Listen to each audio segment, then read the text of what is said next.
오늘도 변함없이 하나님 예배하기 위하여 특별히 하나님께로부터 우리에게 주어진 참된 행복의 의미를 말씀을 통하여 발견하기 위하여 이 자리에 오신 여러분 모두를 주님의 이름으로 환영하고 축복합니다. 우리 양옆에 한 주간 믿음의 싸움 잘 싸워내고 이 은혜의 자리에 함께 모인 믿음의 가족들 함께 격려하며 주의 평안을 묻죠. 짧게 인사합니다. 샬롬하고 인사 나눕니다. 샬롬.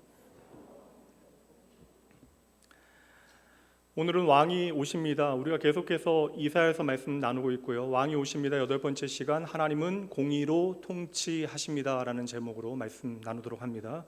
오늘은 이사야서 32장 말씀을 함께 살펴보도록 합니다.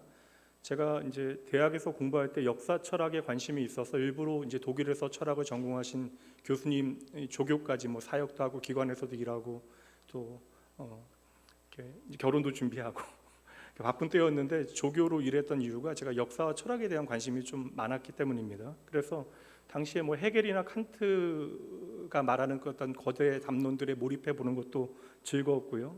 그런 모든 관심들이 다 역사로부터 출발되어진 관심이고, 그래서 그 역사에 대한 관심이 또 신학을 공부하는데도 상당히 저에게 큰 도움이 됐던 것이 사실입니다.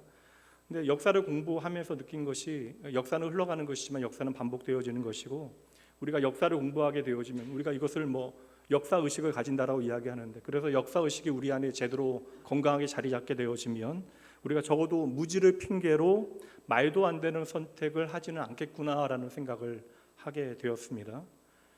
동서고금을 막론하고 사람들이 사는 이야기는 비슷해요. 그래서 우리가 전혀 다른 문화권의 사람들의 삶의 이야기에도 공감을 하게 되어지는 것은 사람만이 갖게 되어진 어떠한 공통의 패턴들이 그 안에 담겨져 있기 때문에 그러합니다.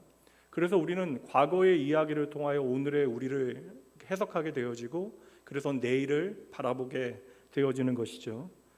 그래서 우리가 매 주일마다 요사이 주일 낮에는 이사야서 말씀을 함께 나누고 있지만, 이 기록된 하나님의 말씀이 구체적인 삶의 정황을 가지고 있다는 거예요. 다시 말하면 이 하나님의 말씀은 역사적인 배경을 가지고 스토리로 우리에게 전해지고 있습니다. 그래서 이 말씀의 배경, 오늘 특별히 이사야서의 말씀의 배경은 지금으로부터 얼추 한 2700년 전에 그런 유다 땅의 이야기인데, 그런데 막상 우리가 이 말씀을 읽다 보면 시간의 간극을 뛰어넘어서 오늘 우리의 삶과 별반 다르지 않다라는 사실을 발견하게 되어지는 것이죠. 그래서 그 과거에 2700년 전 유다 땅 그 하나님의 백성들에게 주어진 그 말씀이 오늘도 살아서 나에게 들려주시는 하나님의 말씀이 되는 것이죠. 한마디로 여러분, 말씀 오늘 잘 들으시라는 겁니다. 특별히 하나님의 말씀이 여러분의 삶을 해석할 수 있도록 이 시간 성령 하나님께서 진리를 우리 가운데 밝히실 때 겸손한 마음으로 말씀 들으셔야 합니다.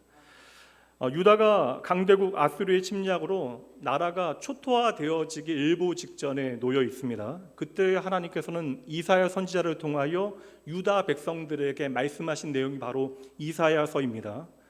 근데 저는 이것이 은혜가 아닌가. 당장 현실은 망하게 되어진 그러한 형편인데, 그럼에도 불구하고 그들의 귀에 하나님의 말씀이 들려지고 있다는 거예요. 그러니까 우리의 현실이 아무리 어둡다 할지라도 오늘 우리의 삶에 하나님의 말씀이 허락되어지는 것이 하나님의 은혜입니다. 그래서 이스라엘 역사 가운데 가장 어두운 순간들에 더 많은 하나님의 선지자들이 일어나 하나님의 말씀을 전하였던 것이에요. 그렇게 하나님의 말씀이 오늘도 변함없이 우리에게 들려진다는 것은요, 하나님이 오늘도 저와 여러분을 사랑하신다라는 증거, 결코 우리를 포기하지 아니하신다라고 하는 증거가 되어지는 것이죠. 그래서 유다 땅의 이스라엘 백성들은 지금 두려워 떨고 있고 이제 우리가 망하기 직전이다라고 판단하고 있지만, 하나님께서 설명하시는 것은 달라요. 너희가 아수르 때문에 망하게 되어지는 것이 아니라 너희는 오래전부터 그릇된 길을 걸어갔다. 이미 그 내부로부터 그들은 썩어가고 있었다라는 것이에요. 특별히 오늘 말씀에서는 그 나라를 병들게 하는 그러한 조짐이 악한 지도자들로부터 나타나게 되어지는데요. 먼저 6절 말씀 보도록 합니다. 이는 어리석은 자는 어리석은 것을 말하며 그 마음에 불의를 품어 간사를 행하며 패역한 말로 여호와를 거스르며 줄인 자의 속을 비게 하며 목마른 자에게서 마실 것이 없어지게 함이며. 한숨 나오는 말씀 계속 되어지는데, 악한 자들은 그 마음에 불의를 품는다. 그러니까 다시 말하면 악한 자들의 특징은요, 우리가 보통은 행함의 결과를 통하여 악함을 논하게 되어지지만 악한 자들은 그 생각부터 악하다. 그러니 모든 악한 행동은 그 마음의 생각으로부터 시작되어지는 것이다 라고 말씀하시고, 이어지는 7절 말씀에서도 같은 말씀을 강조하여 말씀하십니다. 그래서 악한 자는 그 그릇이 악하여 항상 악한 계획만을 세우고 있다. 그래서 저는 하나님께서 우리의 마음을 헤아리신다라고 하는 것이 어느 순간에는 너무나 감사할 때가 있고요, 또 어느 순간에는 너무나 두렵다라는 생각을 하게 되어져요. 나의 모든 것을 하나님께서 알고 계십니다. 이것을 우리가 아는 것이, 인정하는 것이, 깨닫는 것이 우리로 하여금 바른 믿음의 길을 한 걸음 한 걸음 걸어가게 하는 것이죠.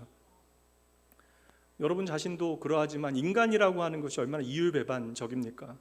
저는 이 정도 문명이 발전하고 문화라고 하는 것이 다양하게, 그 다양성을 충족하게 되어지면 이 땅에는 더 이상 전쟁이라고 하는 것은 존재하지 않아야 된다라고 생각을 하는데, 사실 인간이란 존재가 얼마나 이기적이고 유율배반적이냐면, 사람다워지기 위해서 우리는 그렇게 열심히 교육받고 세밀한 윤리를 세워가고 교양을 날마다 익히게 되어지는데 참 신기하죠.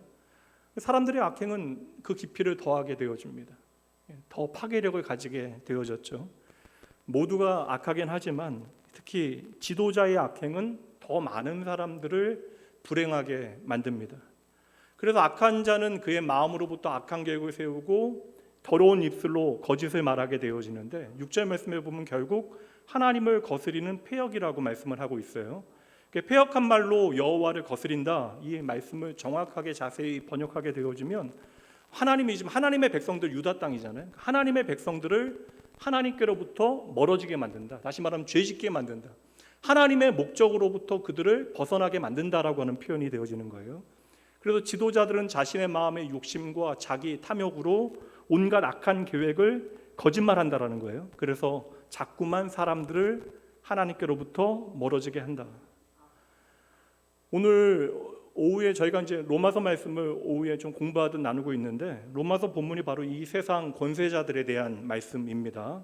그래서 악한 자들은 힘을 갖게 되어지면 자기 악한 유익을 위해서 자기 힘을 가지고 약자들을 압박하게 되어진다. 그래서 오늘 말씀에 보면 배고픈 자를 더 배고프게 만들고 목마른 자를 더 목마르게 만든다. 이게 지도자들의 악행이에요. 한마디로 이야기하면 벼룩의 간을 빼먹는 것이죠. 그리고 7절 말씀에 보면 어떤 말씀이 나오냐면, 마지막 부분에 가난한 자가 말을 바르게 할지라도 그러하다. 이게 그럼에도 불구하고 가난한 가운데 정직하게 최선을 다하는 사람들이 있는데, 그렇게 최선을 다하여 힘쓰는 사람들의 등을 쳐먹는 일들을 그렇게 힘가진 사람들이 행하게 되어진다. 그 결과가 민심이 지도자들로부터 떠나게 되어지는 것이죠.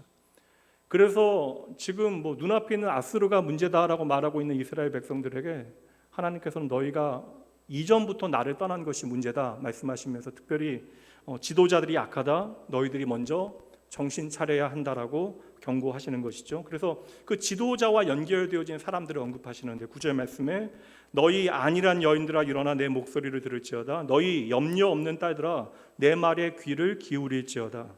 여기서 안일한 여인들과 염려 없는 딸이라고 하는 것은, 그러니까 나라가 망한다 할지라도 나에게 전혀 손해가 되어지지 않는 사람들, 상관없는 사람들, 유다의 상류층 사람들을 의미하는 것이죠.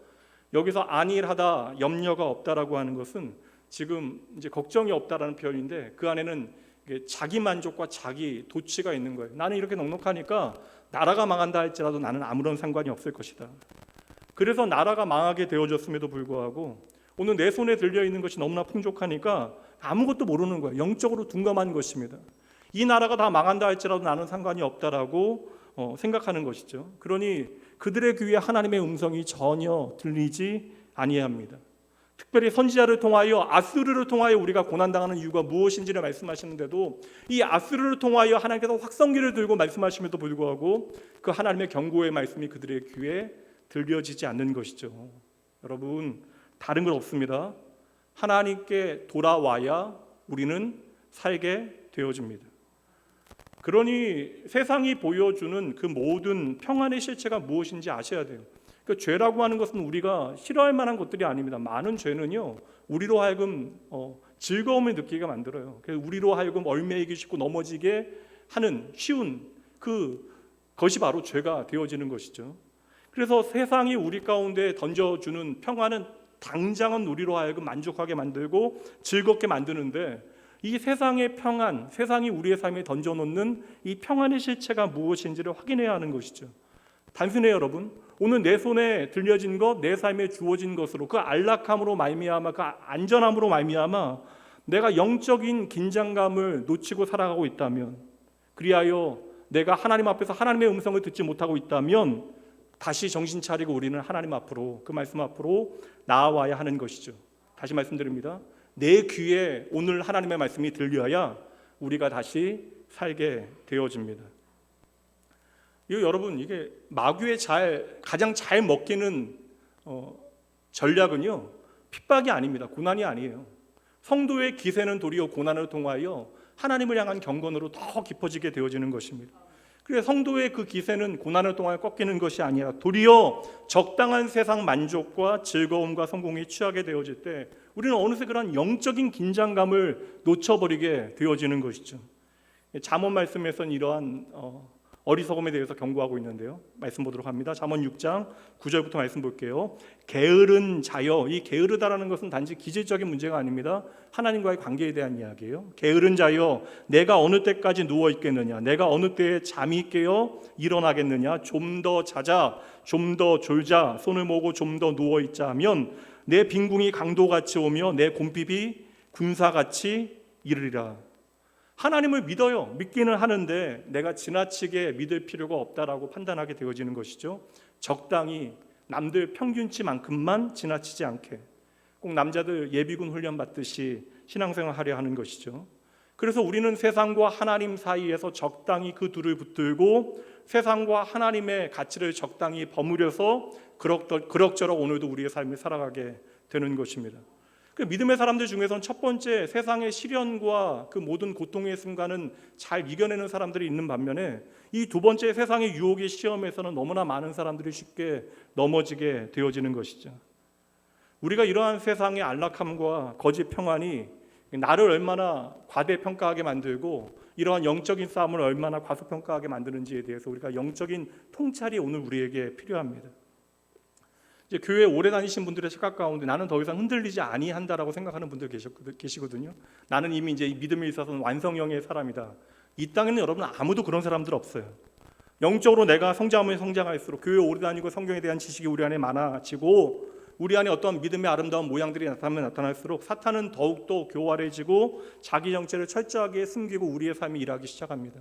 그래서 사탄은 언제나 광명의 천사로 가정하여 우리의 삶에 다가와 우리를 넘어뜨리는 것이죠. 말씀 그대로 괜찮다, 좀 더 자자, 좀 더 졸자, 좀 더 놀자, 언젠가는 우리가 좋아지지 않겠니? 나중에 제대로 신앙생활하면 되지 않겠니? 이게 지혜로운 투수는 강타자가 타석에 서게 되어질 때 직구를 막 던지지 않아요.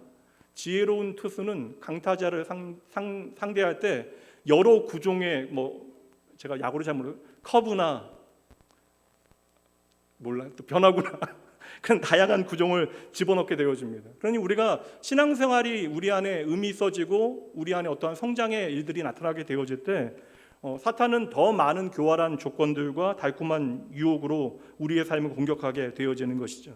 그래서 여러분, 우리가 이 땅 가운데 성공하는 것이 우리의 삶의 가장 중요한 목적이 되어질 수 없다는 거예요. 물론 우리는 우리의 삶의 일용할 양식까지 장차 우리가 이루고 싶은 모든 일들을 하나님 앞에 아뢰고 부탁드릴 수 있지만 성도는요, 그 성공이 우리의 삶의 최종 목적이 아니라 되레 우리가 원하는 성공이 내 손에 들려지게 되어질 때 내 모든 것이 잘 되는 것처럼 보여질 그때가 우리의 삶의 또 다른 위기일 수 있다는 사실을 잊지 마셔야 돼요. 그러니 우리가 성공할 때가 우리가 가장 겸손해야 하는 때이고, 겸손하다라는 것은 여러분 단지 태도가 아니라고요. 하나님이 필요한 사람, 내가 성공해도 오늘 여전히 하나님이 필요합니다. 그 절실함이 우리의 진짜 겸손함이 되어지는 것이고, 우리가 잘 될 때에 찬물로 세수하고 영적으로 깨어 있어야 하는 때가 되는 것이죠. 어느새 좀 어려운 시절들이 잘 지나가고 있습니다. 근데 여러분, 이런 때일수록 우리의 신앙과 삶의 어떤 사각지대가 더 넓어지고 있는 것은 아닐까 돌아보시면서 더욱더 겸손하게 하나님의 말씀 앞으로 날마다 나아가셔야 돼요. 그 말씀을 통해 여러분의 오늘을 해석해야 우리의 내일을 소망으로 바라볼 수 있게 되어지는 것이죠. 언제 터질지 모르는 지뢰의 밭을 걸어가고 있는데 계속 걸어가는데 터지지 않아요. 그러니까 지금까지 터지지 않았다라고 하는 경험 때문에 지뢰밭이 아니라고 착각해서는 안 되는 것입니다. 여러분, 어느 순간 우리가 의지하고 바라봤던 모든 것들이 한순간에 터져버릴 수도 있는 것이죠. 그래서 여러분, 중요합니다. 신앙은요, 지름길이 없어요. 신앙은 바른 길이죠. 그러니까 신앙은 지름길이 없기 때문에 한 걸음 한 걸음 잘 걸어가야 되는 것이고, 평소에 영적인 체질을 잘 관리해야 위기의 때에 우리가 어떠한 영향력을 제대로 발휘하게 되어지는 것입니다. 그러니 영적인 긴장은 늦추시면 안 돼요. 9절 말씀 보세요. 다시요. 9절 말씀 다시 봅니다.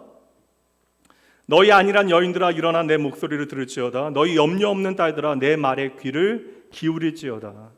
근데 여러분, 이거 잘 보세요. 이사야서 말씀은 책망과 하나님의 심판에 대한 선언이 아닙니다. 물론 하나님께서 책망하시는 내용들, 훈계하시는 내용들, 가슴 아파서 답답해서 가슴을 치시는 그러한 내용들, 그리고 심판에 대한 경고의 말씀들이 나오긴 하지만 보세요. 하나님은 책망과 함께 답을 알려주시잖아요. 길을 보여주시잖아요.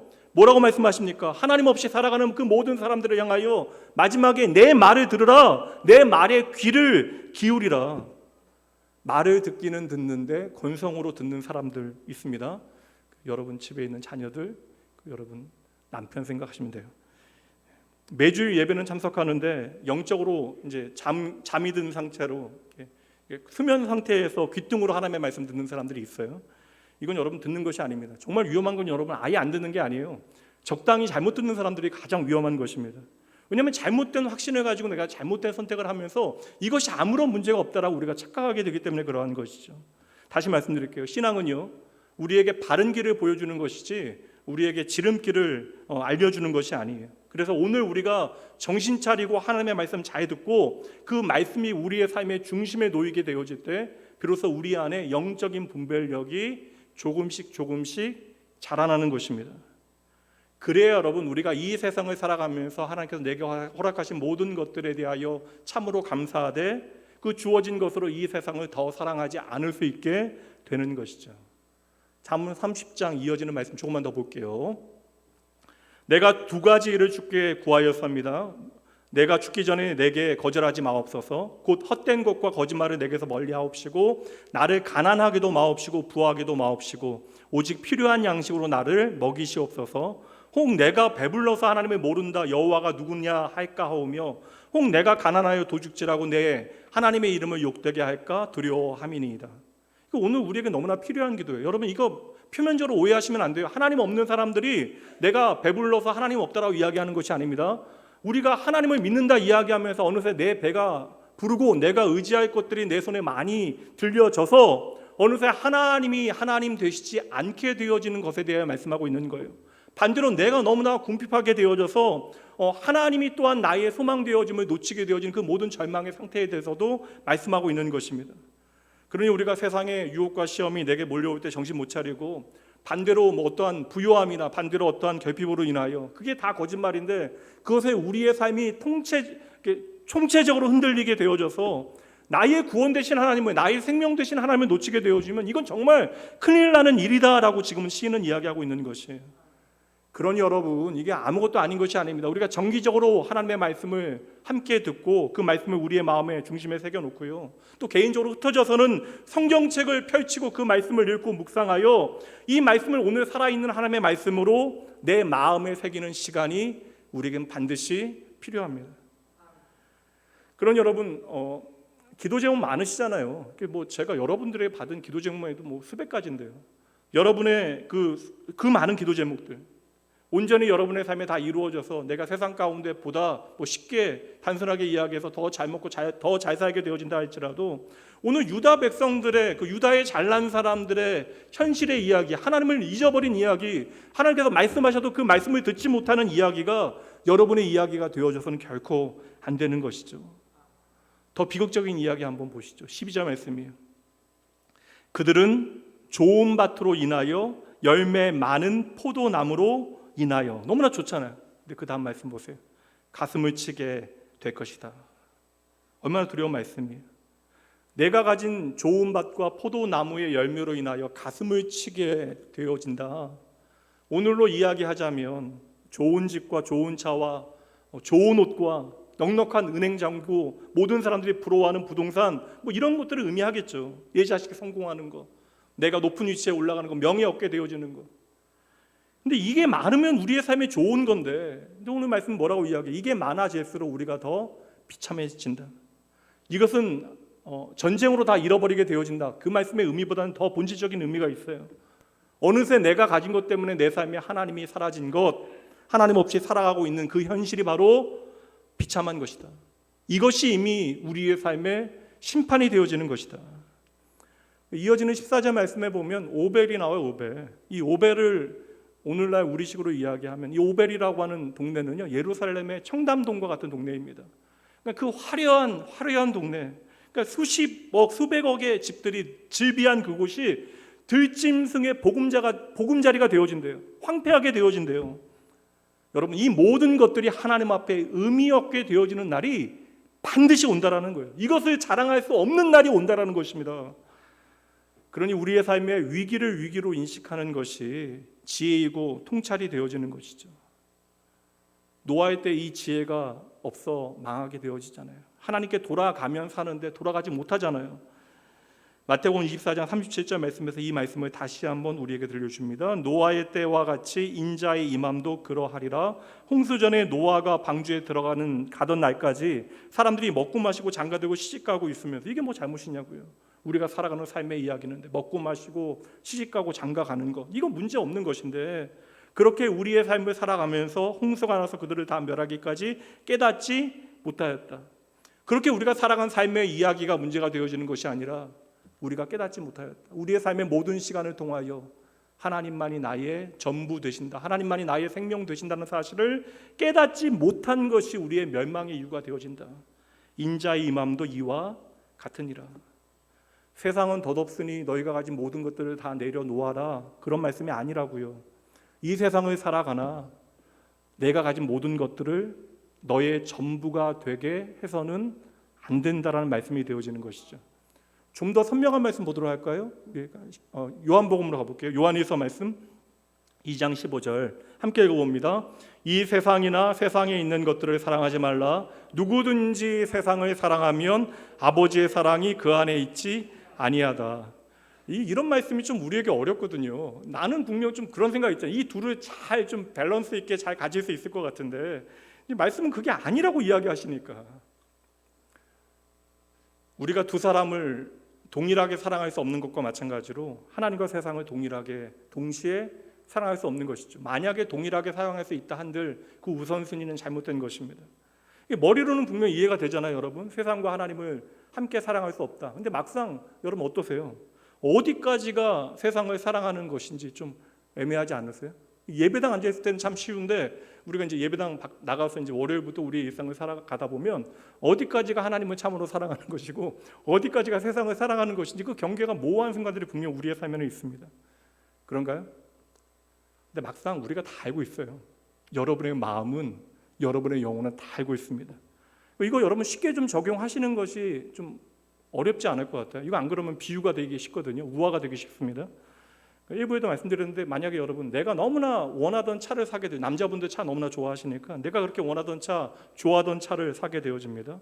근데 이거 이제 타고 교회에 와요. 근데 예배를 드리는 순간에 이제 예배 드리고 있는데 내가 주차해놨는데 누가 이것을 긁지는 않을까 걱정돼서 말씀 듣는 일보다 이거 차 긁히는 것에 내가 더 신경을 쓰고 있다면, 적어도 여러분 이 시간 우리는 하나님의 말씀보다는 그 차를 사랑하는 것이 사실이죠. 인정하기 싫으세요? 차는 여러분 타는 거예요, 여러분. 우리가 사랑할 대상이 되어지는 것이 아닙니다. 모든 물건은요, 단순하게 좀 적용하시면 돼요. 이 물건에 대해서 우리가 너무나 집착하게 되어지면 이것은 내게 은혜로 주어진 것이 아니라고 여러분 판단하셔야 돼요. 그러니까 아무리 좋은 차를 타셔도 그 차를 그냥 타는 용도로 사용하실 수 있으면, 교회 타고 와서도 누가 좀 지나가다가 긁는다 해도 그거를 은혜로 받아들일 수 있다면 이거 여러분 괜찮은 거예요. 집착하게 되어지면 여러분 더 이상 그것은 우리에게 은혜로 주어진 것이 아닙니다. 이거 기억하셔야 돼요. 결국 우리가 신앙생활하는 목적은 뭐예요? 선명히 우리가 한 가지를 배워가는 거예요. 내가 살기 위해서 붙잡아야 하는 것은 세상이 아니라 하나님이시다. 내가 정말 살기 위하여 내 생명력을 풍성히 하기 위해서 해야 되는 것은 세상을 따라가는 것이 아니라 바로 예수 그리스도를 따라가는 것이다. 이것을 확인하고 살아내는 것이 바로 신앙의 과정이 되어지는 것이죠. 그런 이 원칙은 여러분의 삶 가운데 단순하고 직접적으로 적용할 필요가 있는 것이죠. 그럼 오늘 마음에 여러분 다들, 저도 그렇고 여러분도 그렇고 찔림이 있어요. 찔림이 없는 것도 문제입니다. 오늘 여러분의 마음에 찔림이 있다면 내가 사랑하는 내 마음 속에 하나님 없는 세상의 모든 연인들을 이 시간 하나하나 정리하셔야 돼요. 근데 이거 그냥 정리하려면 얼마나 힘들어요. 이게 정리되어지는 방법은 뭐예요? 이것보다 더 사랑하는 분이 주님 되시면 되는 것이죠. 그리고 우리의 삶은 날마다 나를 사랑하시는 주님 만나고 주님을 조금씩 더 사랑하는 과정이 되어지는 것입니다. 오늘 내 삶에 하나님보다 내 손에 더 소중하게 들려있는 것이 있다면, 그것에 내가 눈 돌아가서 하나님의 말씀이 내 귀에 전혀 들리지 않는다면 그때가 바로 정신 제대로 차리고 하나님 앞에 두 글자로 회개해야 하는 순간입니다. 11절 말씀 보세요. 너희 안일한 여인들아 떨지어다. 너희 염려 없는 자들아 당황할지어다. 여러분, 이거 떠는 거, 하나님의 말씀 때문에 우리가 떨고 당황하게 되는 건 은혜예요. 반응이잖아요. 반응. 들리지 않으면 안 떨어요. 근데 내가 잘못 살았다라는 사실을 말씀 앞에서 확인하게 되어지면 우리가 당황하게 되어지고 떨게 되어지는 것, 이게 은혜입니다. 다음, 옷을 벗어, 그 떨고 당황하게 되어질 때 옷을 벗어 몸을 드러내고 배로 허리를 동일지어다. 여기서 옷을 벗어 몸을 드러내다라고 하는 것은 창세기로부터, 이게 사실 선악을 알게 하는 나무의 열매를 먹은 다음부터 나의 수치를 보게 되어지고 하나님 앞에 숨게 되어지죠. 하나님과의 관계가 깨어집니다. 그러니까 이게 몸을 드러낸다라는 것은 자기 수치를 안다라는 거예요. 근데 이 자기 수치를 뭐로 막고 있어요? 내가 입은 옷으로, 내가 가진 것으로 막고 있는 것이죠. 근데 이 모든 것을 벗어서 나의 수치를 정확하게 알고 하나님 앞에 아뢰게 되어지면 이게 바로 회개의 시작이 되어진다.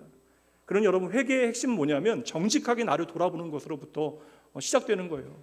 이대로는 안 되겠다. 내가 이래서는 큰일 난다. 내가 하나님께로 돌아가야 된다. 하나님의 말씀만이 나를 회복할 수 있다. 이것을 깨닫는 것. 그래서 여러분, 회개는요, 하나님 앞에 변명할 필요가 없는 것입니다. 얼마나 지혜롭지 못한 거예요. 하나님 앞에 변명하거나 가식 떨거나 가면 쓰거나 핑계대는 것만큼 어리석은 일이 어디 있겠습니까? 하나님은 우리의 모든 것을 다 아시는데. 그래서 우리가 하나님 앞에 나아갈 때는 정신 차리고 책임 전가하지 아니하고 정직하게 내 자신을 돌아봐야 두 글자 하나님 앞에 회개해야 하는 것이죠. 여기서 핵심 여러분, 정직한 회개입니다. 그래서 11절 말씀에 보면 그 의미가 배로 허리를 동일지어다. 배로 허리를 동이다라는 것은 자기의 죄를 슬퍼하며 회개할 때의 모습이에요. 그래서 이게 옷을 갈아입는 것을 의미하는 것인데, 이것을 옷을 찢죠. 이거 찢는 것으로 내가 하나님 앞에 회개합니다라는 것을 그들은 표현하게 되어집니다. 그런데 요엘 말씀에 보면 이 장면에 대해서, 회개의 방법에 대해서도 말씀해 주세요. 요엘 2장 13절 뭐라고 이야기합니까? 너희는 옷을 찢지 말고 마음을 찢고 너희 하나님 여호와께로 돌아와라. 은혜로우신 하나님, 노하기를 더디하시는 하나님을 경홀히 여기지 아니하고. 여러분, 오늘 우리의 삶에 아무 문제가 없는 것은 하나님께서 오늘도 우리를 기다리시고 인내하시기 때문인데, 그 하나님을, 그 오래 참으신 하나님을 경홀히 여기지 아니하고 우리가 이제 옷을 찢는 것으로 내가 회개했다라고 생각하지 말고 마음을 찢으며 하나님 앞에 나아가야 한다라는 것이에요. 말씀드린 대로 유대인들의 최고의 그랬던 회개의 관습은요, 내가 입고 있는 비싼 옷을 찢는 것을 통하여 표현하게 되어집니다. 그래서 비싼 옷을 찢으며 하나님 앞에 통곡하며 기도하는 사람들을 보게 되어지면 사람들이 저 사람은 진짜로 하나님 앞에 회개하는구나 라고 생각을 하게 되어지는데, 이게 사실 의미가 없고요. 여러분, 신앙생활은 물론 덕을 세우는 일은 중요한 일이지만 회개는 여러분 사람들이 인정해 주는 것에 의미가 있는 것이 아닙니다. 회개는 사람들이 아니라 하나님께서 받으실 때의 의미가 있는 것이죠. 그래서 하나님께서는 너희의 옷만 찢지 말고 너희의 마음을 먼저 찢으라. 정직하게 하나님 앞에 회개하여야 너희가 나에게 돌아올 수 있다 말씀해 주시는 거예요. 그러니 지금 유다 백성들은 지금 아수르와 싸울 수 있는 어떤 기적적인 그 힘의 증강이 그들에게 필요한 때가 아니라, 그들은 먼저 지도자들로부터 유다의 모든 백성들이 하나님 앞에 우리가 그릇된 길을 살아왔던 그 모든 삶의 시간들을 돌아보고 그 죄를 깨닫고 마음을 찢으며 하나님 앞에 회개해야 하는 것이죠. 그때 하나님께서는 하나님께로 돌아갈 수 있는 그 길을 보여주시는데, 그 하나님께로 돌아갈 수 있는 그 길을 보여줄 수 있는 누군가가 필요할 거 아닙니까? 그 누군가는 바로 하나님께서 보내주시는 분이신데 1절 말씀 이제 볼게요.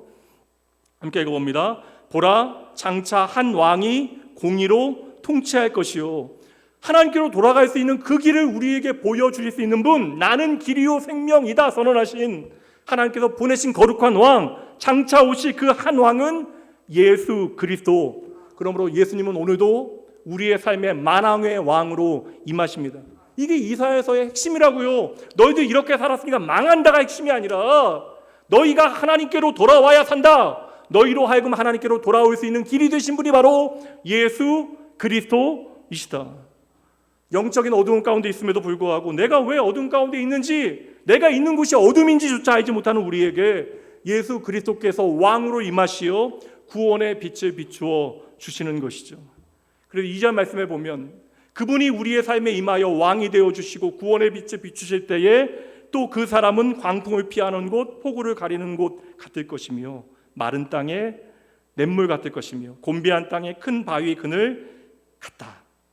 1절 말씀에 장차 왕이 공의로 통치하신다라고 말씀하는데 그 다음 말씀이 중요해요. 장차 왕이 이 땅을 공의로 통치하실 때 방백들이 정의로 다스린다. 이 방백들은 왕의 신하들이거든요. 왕을 따르는 자들, 왕의 종들, 그러니까 왕의 뜻대로 움직이는 사람들, 다시 말하면 왕의 사람들인데 2절 말씀에서 이 왕의 사람들, 방백들이 그 사람이라고 표현되고 있어요. 그러니까 왕의 사람들은 복수인데 그 왕의 사람들을 표현하는 대명사로, 인칭 대명사로 이제 그 사람이라고 표현하고 있습니다. 이게 영어로 하면 each man이에요. 각각의 사람들.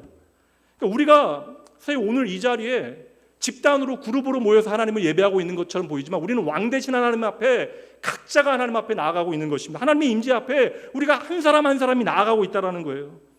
그래서 각각의 하나님의 사람들이 저마다 하나님의 다스림 가운데 그 하나님의 방법으로 우리의 삶을 살아가는 삶이 반드시 필요하다. 그것이 왕 대신 하나님의 다스림이 이 땅 가운데 하나님의 선하신 역사하심으로 나타날 수 있는 통로가 되어지는 것이다. 그래서 오늘도 예수 그리스도의 다스림을 받는 사람들, 그러니까 예수 그리스도의 다스림을 받는 사람들을 사도행전 말씀에서 성령 충만한 사람들이라고 이야기하고 있죠. 그 성령 충만한 사람들, 하나님의 종된 하나님의 방법으로 살아가는 그 사람들이 믿음 가운데 일어나게 되어질 때 그곳이 그가 살아가는 그 모든 삶의 자리가 다시금 살아나게 되어진다라고 말씀해 주시는 것이에요. 이렇게 여러분, 예수 그리스도의 다스림이 우리의 삶에 임하게 되어질 때 광풍 앞에 피난처, 폭우 앞에는 대피소, 메마른 땅에는 흐르는 시내, 사막의 그늘을 만드는 큰 바위와 같을 것이다. 오늘 우리의 삶의 고난을 우리가 다 피할 수는 없어요.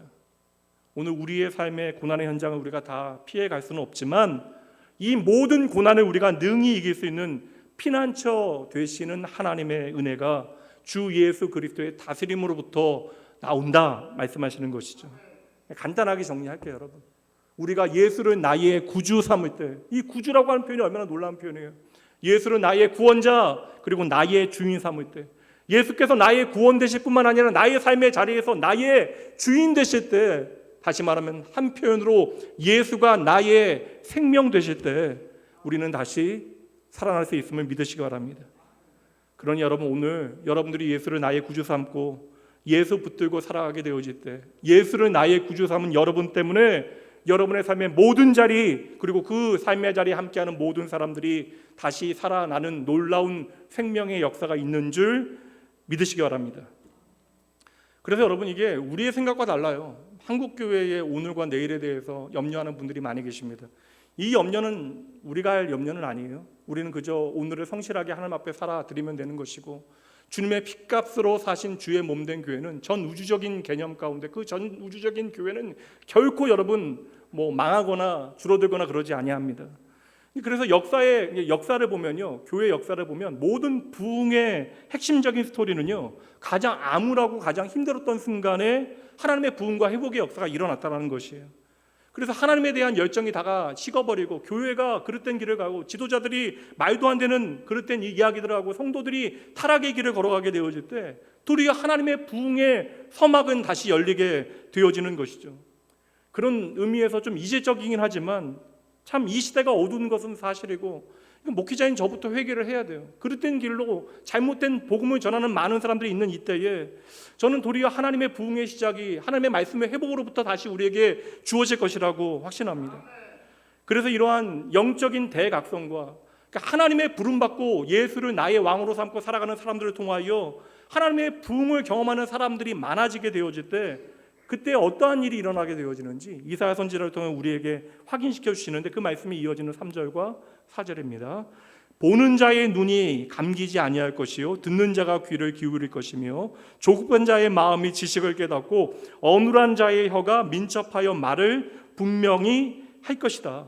여러분 이게 부흥의 증거가 되어지는 거예요. 보는 자의 눈이 감기지 않을 것이다. 이게 보는 자의 눈이 감기지 않을 것이다. 어떠한 의미예요? 하나님을 보지 못했는데 이제 내 눈이 뜨여져서 하나님께서 내 삶의 자리에서 일하시는 것을 볼 수 있는 것, 이게 얼마나 놀라운 축복이에요. 내가 내 삶의 자리에 일하시는 하나님을 보지 못해서 우리는 이렇게 초조해하고 걱정하고 불안해하고 때로는 분노하면서 하나님 어디 계시냐고, 하나님 왜 내 삶에 일하지 아니하시냐라고 소리쳤는데 드디어 우리의 눈이 가려진 눈이 뜨여진 것이죠. 뭐예요 여러분? 하나님은 우리와 숨바꼭질 하신 것이 아니라 내 믿음의 시력이 너무나 안 좋아서 오늘 나와 함께 하시는 하나님을, 나와 동행하시는 예수 그리스도를 도무지 보지 못했던 것이죠. 그래서 우리가 진정 하나님 앞에 정직한 회개를 통하여 하나님의 회복을 경험하게 되어지면 믿음의 눈을 가지고 하나님의 역사를 우리의 삶의 자리에서 보게 된다라는 것이에요. 여러분 하나님의 말씀이 얼마나 우리의 귀에 뚜렷하게 들리는가가 중요합니다. 이렇게 하나님의 말씀이 오늘 내 귀에 뚜렷하게 들리는 것, 이게 바로 하나님의 부흥이 되어지는 것이죠. 많은 사람들이 하나님의 말씀을 듣고도 그 말씀 다 스쳐 지나가고 귓등으로만 들었는데 어느 순간부터 선포되어지는 모든 말씀, 내가 기록되어진 말씀을 읽을 때마다 그 모든 말씀이 내 마음에 하나하나 꽂히기 시작하는 것이죠.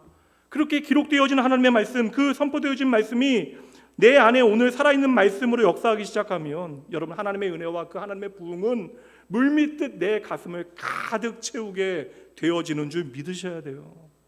그래서 여러분 오늘 우리의 삶이 회복되어진다, 부흥되어진다, 그 시작이 무엇으로부터 시작합니까? 하나님의 말씀이 내 귀에 들리는 것. 그리고 하나님의 말씀이 우리의 귀에 들려야 우리가 하나님을 사랑하게 되어져요. 신앙생활이 뭐예요 여러분? 크고 기이한 것들을 이루어내는 것이 신앙생활입니까? 아니잖아요. 크고 기이하신 하나님께서는 우리가 크고 기이한 일을 꿈꾸기를 원하지 않으세요? 하나님의 뜻대로 우리의 삶을 살아가게 하시되 하나님께서 우리를 얼마나 사랑하시는가를 말씀을 통해서 확인하게 하시고 그 사랑 확인하여 날마다 우리도 조금씩 더 하나님을 사랑하게 하시는 것이죠. 이게 여러분 믿음의 과정. 그래서 우리가 조금씩 하나님을 더 사랑하는 과정, 회복의 과정, 그렇게 하나님을 사랑해 버리는 것이 가장 확실한 부흥의 증거입니다. 그래서 여러분 성도의 삶에 부흥이 임하게 되어지면 그냥 세상에서 성공하는 것, 그거는 여러분 그냥 주인의 상에서 떨어지는 부스러기 같은 것. 부흥이 우리의 삶에 임하게 되어지면 사람의 마음이 변해요. 그러니까 회개는 사람의 마음으로부터 시작되어지는 것과 마찬가지로 여러분 부흥이 오면 먼저 사람의 마음이 변합니다. 그래서 4절 말씀에 조급한 자의 마음이 지식을 깨닫게 되어진대요. 이거 여러분 솔직한 고백 한번 이 시간에만 하면 가끔씩 이제 제가 설교하면서 오늘 좀 설교가 좀 어렵다라고 생각되는 날이 있거든요. 그럴 거 아니에요, 여러분. 저는 뭐 성령의 감동 가운데 뭐 그렇지 않을 때 있거든요. 성도, 야, 저분 왜 저렇게 고개를 숙이고 있지? 내가 뭔가 말씀을 제대로 못 전하고 있는 거, 뭐 그럴 때가 있거든요. 그러면 저도 모르게 목소리가 높아지는 순간이 있어요. 물론 여러분 제가 목소리가 높아지는 순간이 다 뭔가 그런 의도가 있는 건 아닙니다. 성령 하나님의 인도하심도 분명히 있지만 이게 제 마음 가운데 좀 조급함이 생길 때가 있어요. 이게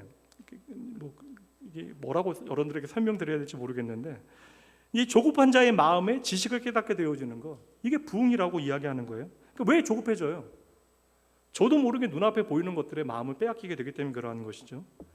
그러니까 우리 안에 하나님의 말씀이 없게 되어지면요, 우리가 경솔하게 행하고 경솔하게 말하게 됩니다. 그럴 수밖에 없잖아요. 왜냐하면 하나님의 말씀이 내 안에 살아있는 약속이 되어지지 못하니까 내가 내 인생을 다 책임져야 한다고요.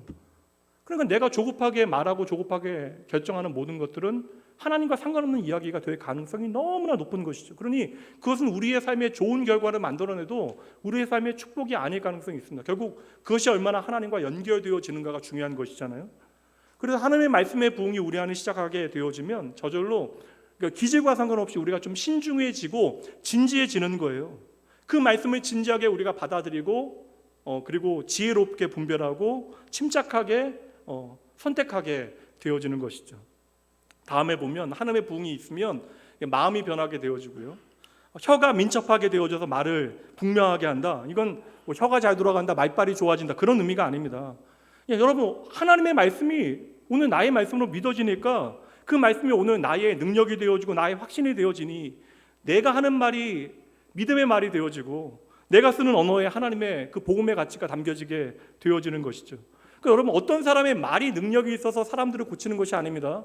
내 마음에 하나님의 말씀이 생명이 되어지면 내가 하는 말이 믿음의 말이 되어지고 내가 하는 말에 하나님의 그 복음의 가치가 담겨지기 때문에 그 은혜 받은 사람의 입에서 나오는 말이 주님의 능력으로 나타나 사람을 살리는 능력이 되어지는 것이죠.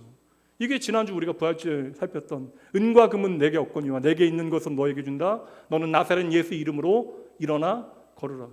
이것은 나사로의 말이 아니, 이것은 베드로의 말이 아니잖아요. 베드로 안에 계신 주님의 말씀인 것이죠. 그래서 여러분 부흥을 경험하게 되어지면 우리는 옳은 것을 말하게 되어집니다. 이를 위하여 우리가 분별해야 되는데 부흥을 경험하게 되어지면 분별할 수 있는 지혜도 우리에게 허락되어진대요. 5절 말씀이 중요합니다. 어리석은 자를 다시 존귀하다 부르지 아니하겠고 우둔한 자를 다시 존귀한 자라 말하지 아니하리니. 이거 신앙생활하면서 실존적으로 어려운 건 뭐냐면 나는 열심히 신앙생활하는데 믿지 않는 사람들이 너무나 세상 가운데 잘 되는 거예요. 그릇된 방법으로 성공하는 것입니다. 그러니까 여러분 예수를 믿는다라는 것은 복음의 가치를 살아가기 위해서 우리가 때로는 좀 손해볼 각오도 하는 거예요. 예수를 따른다는 것이 우리의 기쁨 되어지기 때문에 때로는 세상의 가치를 따라가지 않는 것으로 내가 조금 손해본다 할지라도 그것을 기꺼이 그냥 감당하는 것입니다. 그래서 세상에 하나님 없는 사람들 잘 될 때에 성공하게 되어질 때에 그렇게 부러워하고 배 아파 있는데 하나님의 말씀이 나에게 제대로 임하고 그 말씀이 내 삶을 주장하게 되어지니까 하나님 없는 세상의 모든 것들의 허무함들이 내 눈에 들어오기 시작하는 것이죠. 뭘 깨달아요? 그들을 그렇게 부러워하거나 그들 때문에 기죽을 필요가 없다. 이게 복음의 가치를 깨달은 베드로가 사내들인 공의회 앞에서 당당히 서서 복음을 전할 수 있는 이유가 아니겠습니까? 여러분 이러한 복음의 가치가 우리의 삶을 주장해야 사람을 보는 눈도 달라지는 거예요. 이게 우리의 시선이 바뀌지 않으면 눈에 보이는 것들에 우리는 감동하게 되어지고 그것들의 마음을 빼앗기게 되어집니다. 그러나 하나님의 말씀이 내게 임하고 그 말씀이 내 삶의 가치가 되어지면 사람을 보는 눈도 이렇게 달라질 수 있다. 여러분 좀 어려운 일이긴 한데 여러분 자녀들 다 잘 되기를 원하시잖아요. 저도 딸 자식이 있으니까 잘 되기를 원합니다. 근데 여러분의 자녀를 정말 복되게 할 수 있는 사람이 누구인가를 좀 분별력 있게 잘 보셔야 돼요. 돈 많은 집에 조건 좋은 사람이 이제 감동하여 내 아들과 내 딸을 그 집에 드릴 수 있도록 그런 것들에 여러분 감동받는 일 우리가 좀 안 해야 됩니다. 믿음의 부모님들은. 그리고 예수 믿지 않는 사위나 며느리가 여러분들에게 보내주는 어떠한 해외여행 선물이나 그러한 그런 것들 남들 부러워하는 명품 그런 것들에 마음 빼앗겨서 교회 안에서 그런 거 자랑하시는 일도 하지 마세요. 도리어 여러분 안에 애통하는 눈물이 있어야 되는 거 아니에요? 내 사랑하는 사위가, 내 사랑하는 며느리가 여러분 불쌍히 여겨야 될 것을 불쌍히 여기지 못하는 거, 불쌍히 여겨야 되는데 애통해야 되는데 그것을 자랑하는 거, 이거 여러분 정말 어리석은 일이 되어지는 것이죠. 이스라엘 백성들 당장 망하게 되어진 형편이에요. 근데 여러분 그들은 망하지 않습니다. 왜냐하면 그들에게 하나님의 말씀이 들려지기 때문이에요. 말씀드린 대로 하나님의 뜻은 심판이 아닙니다. 하나님의 구원과 회복이에요. 이제 말씀 보세요. 15절 말씀. 이렇게 변화되어질 때 하나님의 부흥이 임하게 되어질 때 15절 말씀 함께 읽어봅니다. 마침내 위에서부터 영을 우리에게 부어주시리니 광야가 아름다운 밭이 되며 아름다운 밭을 숲으로 여기게 되리라. 우선 한 가지 분명한 정의를 우리가 깨닫게 됩니다. 하나님의 부흥은 어디서부터 주어져요? 위로부터 우리에게 주어지는 은혜이다. 은혜는 우리가 자랑할 수 있는 게 아니에요. 여러분들 열심히 살았다고 뭐 불교에서 얘기하는 업을 쌓았다고 여러분들에게 주어지는 이벤트가 부흥이 아닙니다. 그러니까 부흥은 이벤트가 되어질 수 없는 거예요. 하나님께서는 하나님의 백성들에게 부흥을 위로부터 우리에게 은혜로 주십니다. 그리고 하나님의 마음은 우리를 벌하시는 것이 아니라 우리를 하나님께로 돌아오라라고 하시는 거예요. 우리로 하나님께로 돌아오게 하시어 하나님께서 부어주시는 이 폭포와 같은 은혜를 우리로 하여금 누리게 하시는 것이 하나님의 뜻입니다. 우리가 저 빈들의 마른 불같이 시들은 내 영혼의 때 있잖아요.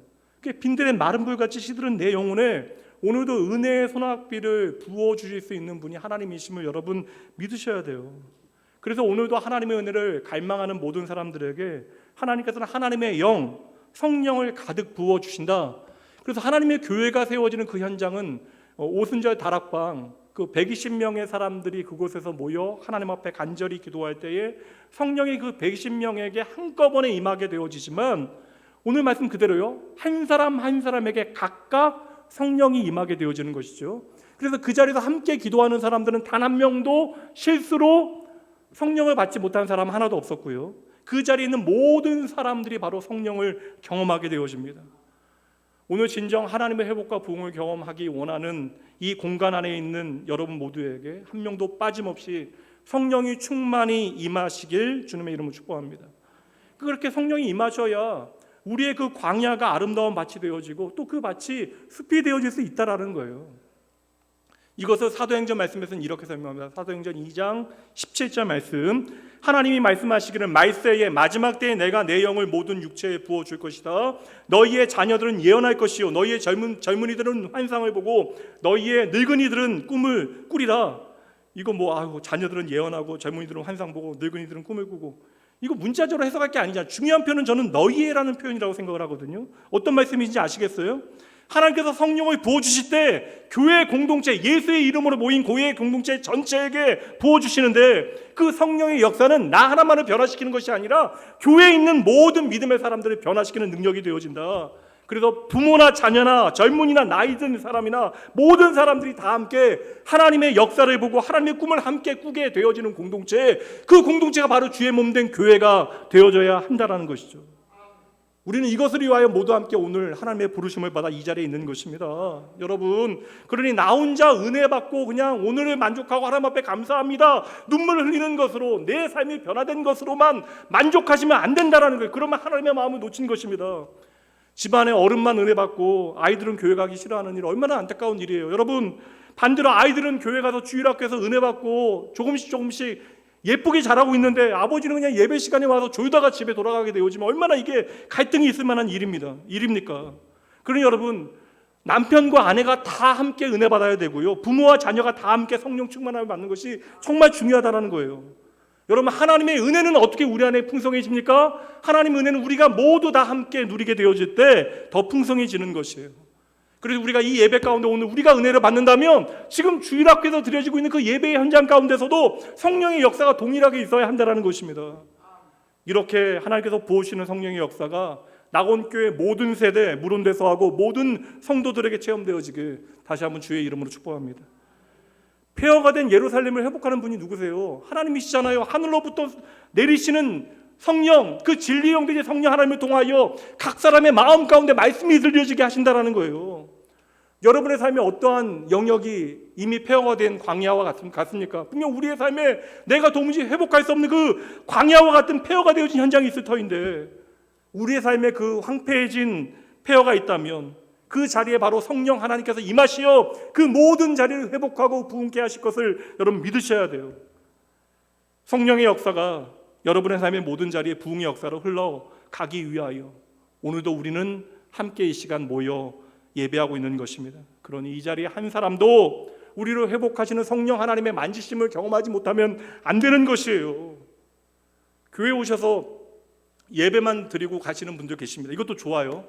요즘은 그 예배를 드리는 것조차 우리의 삶에 너무나 간단한 액세서리와 같은, 내가 오늘 어떠한 귀걸이를 맬까 목걸이를 맬까 같은 쉬운 선택의 문제가 되어져 버린 현실이 안타깝긴 하지만, 그럼에도 여러분 예배 포기하지 않고 이 자리에 나와 계신 거 정말 귀합니다. 그러나 여러분, 이것으로 만족하지 마세요. 우리의 삶에 좀 지경을 열어 교회 안에 믿음의 공동체 가운데 여러분 함께 하기 위하여 힘을 쓰셔야 돼요. 이 자리에 성령의 역사와 하나님의 은혜의 이야기들이 우리 안에 더욱더 풍성해질 수 있도록 여러분 좀 마음을 여셔야 하는 것입니다. 그러니 교회 안의 모든 교제와 섬김의 자리 가운데 함께 수고하고 땀 흘리며 하나님께서 주의 몸된 교회들을, 하나님의 자녀들을 얼마나 사랑하시는가를 나의 이야기뿐만 아니라 우리의 이야기 가운데 여러분 확인하셔야 돼요. 여러분 하나님을 위하여 섬기는 것이 부담되십니까? 여러분 오해하지 마세요. 그 섬김을 통하여 도리어 우리는 나를 섬기시는, 주의 몸된 교회를 섬기시는 하나님을 우리는 함께 만나게 되어지는 것이죠. 이 갑자기 쉽진 않아요. 제가 이렇게 소리를 높여도 쉽진 않은 일인 거 충분히 이해합니다. 뭐 코로나 팬데믹 3년 지나가면서 믿음의 공동체 가운데 무언가를 함께하는 것도 쉽지 않고 3년 전에 등록하신 분들도 우리에게 너무나 익숙하지 않아요. 그러니까 예배만 간신히 드려왔기 때문에 그러합니다. 그런데 여러분 교회 공동체 가운데 내 마음에 동하는 일이 있다면 함께 하기를 여러분 주저하지 마세요. 작은 일이라도 청함이 있다면 여러분 기쁨으로 함께 보시죠. 뭐 지난주 말씀드린 오늘까지 말씀드릴게요. 5월 달에 우리가 그 웨이백홈이라고 홈커밍 데이로 우리 집사님 집사님 우리 교회 성가대에 있는 집사님 한 분이 섬기시던 그 기관과 교회가 함께 음악회를 좀 준비하고 있어요. 찬양 콘서트를 준비하고 있는데 성가대에서도 몇 곡을 준비하는 것으로 알고 있습니다. 오늘부터 연습한대요. 뭐 이런 기회에 여러분 함께 참여해 보세요. 그러니까 노래를 잘하는 것은 중요하지 않습니다. 이 자리에 계신 분들 한 분씩 성가대 노래 다 부르시면 분명 음을 틀리거나 뭐 박자를 놓치는 분들이 분명 계실 거예요. 여러분 기능으로 우리는 교회에 함께 일을 하기 위해서 모여 있는 것이 아닙니다. 함께 믿음의 공동체 가운데 다양한 하나님의 역사의 이야기들을 함께 나누기 위해서 우리가 존재하는 것이죠. 그러니 좀 노래 잘하는 것은 상관없고요. 한 달 정도 준비하는 거니까 우선 좀 발을 담궈 보시죠. 그리고 좀 함께 하시면 좋겠어요. 이거 보면 오늘 여자분들 내가 세어봤더니 18분이고 남자분은 8분인데 저는 그냥 생각하기에 한 2-3분만 남자분 더 하셔도 좋을 것 같은데 하시죠. 목사님도 꼭 여기 분들 중에서 계실 분들 좀 연락을 드려서 한번 여쭤보세요. 그렇게 하셔야. 왜냐면 이게 아니에요. 어떻게 그냥 오세요라고 하면 올 수 있나요?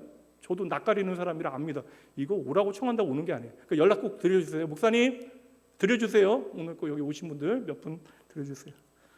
어저께 남전도에 제가 가서 은혜 받았거든요. 남전도에서 체육대회 하는데 그거 여러분 그 준비하는 과정이나 뭐 하는 게 쉽지는 않거든요. 다들 뭐 자기 일상을 살아내시는 분들인데 근데 다 비도 오고 막 제가 봐도 심란한데 그 모든 시간들을 기꺼이 좀 섬기는 분들이 계시고 또 낯선 자리에 기꺼이 또 참여하는 분들이 계시고 이거 여러분 불편을 각오하지 않으면 안 돼요. 저 사람은 내 마음에 담지 않고서는 절대 안 되는 일입니다. 근데 여러분 믿음의 공동체는 이러한 일들을 통하여 우리가 하나 되어지는 거예요. 성령의 역사를 경험하게 되어지는 것입니다. 이러한 일들에도 여러분 나와보세요. 뭐 이런 얘기는 한도 없으니까 이제 결론 가죠. 마지막 결론으로 20절 말씀 봅니다. 함께 읽어주세요. 시작.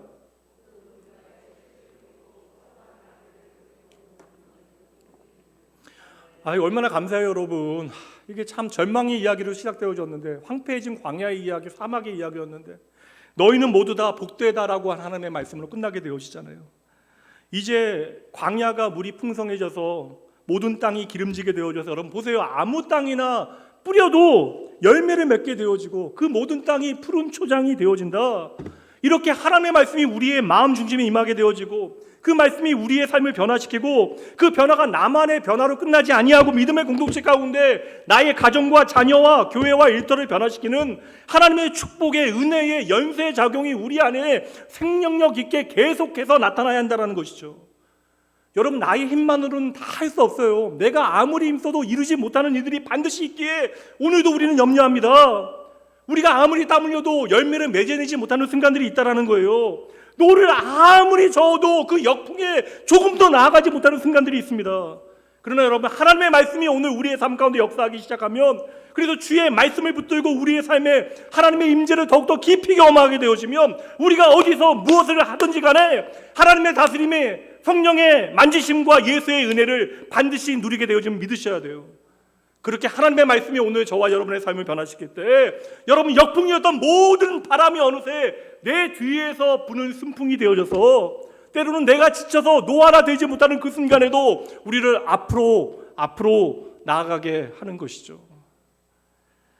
낙원의 모든 가족들이 진리의 영대제 성령 하나님의 인재하신 가운데 꽉 막혀버린 내 인생의 물꼬를 여는 그래서 오직 하나님의 말씀의 역사를 내 눈으로 보고 내 귀로 듣는 인생 그리하여 너희가 참으로 복되다라고 하는 하나님의 음성을 내 삶의 결론 삼는 여러분 모두가 되어주시길 주님의 이름으로 축복합니다.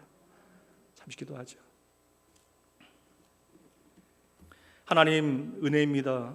이 시간 이 예배의 자리가 그저 우리가 의미 없이 나와 내가 선택하고 그냥 한 시간 지나가는 시간처럼 우리는 여겨지는데, 이 예배의 자리가 빈들의 마른 풀 같은 시들어버린 내 영혼에 하나님께서 은혜의 단비를 내리시는 시간인 줄 저희들 믿습니다.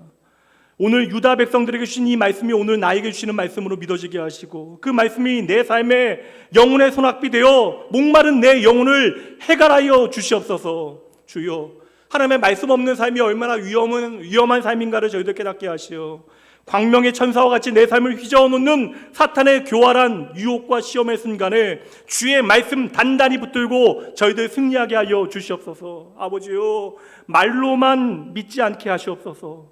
이 시간 주의 말씀 듣고 예수를 나의 구주 삼은 주의 자녀들로 하여금 하나님 없이 살았던 나의 지난 삶을 말씀 앞에 정직하게 회개하게 하시고, 하나님께서 오늘 내 삶에 주시는 회복과 부흥의 역사를 누리게 하여 주시옵소서. 이 세상 살아가며 하나님 보시기에 복된 인생, 십자가로부터 주어진 그 생명을 더욱더 풍성히 누리게 하실 줄 믿고 감사드리며, 만왕의 왕으로 오늘도 내 삶에 함께 하여 주시는 우리의 생명 되신 예수님 이름으로 간절히 축복하며 기도합니다. 아멘. 이 시간 전한 모든 말씀 여러분 마음에 다 담을 수는 없죠. 그러나 오늘 성령 하나님께서 나로 하여금 깨닫게 하시고 반응하게 하시는 말씀 한 가지는 있을 것 같아요. 이 시간 그 말씀 붙들고 하나님 앞에 결단하시죠. 그리고 그 결단을 통하여 하나님께서 이루신 놀라운 일들을 기대하며 하나님 앞에 믿음으로 나아가시기 바랍니다. 이 시간 헌금 봉헌하기 전에 잠시 여러분 기도합니다.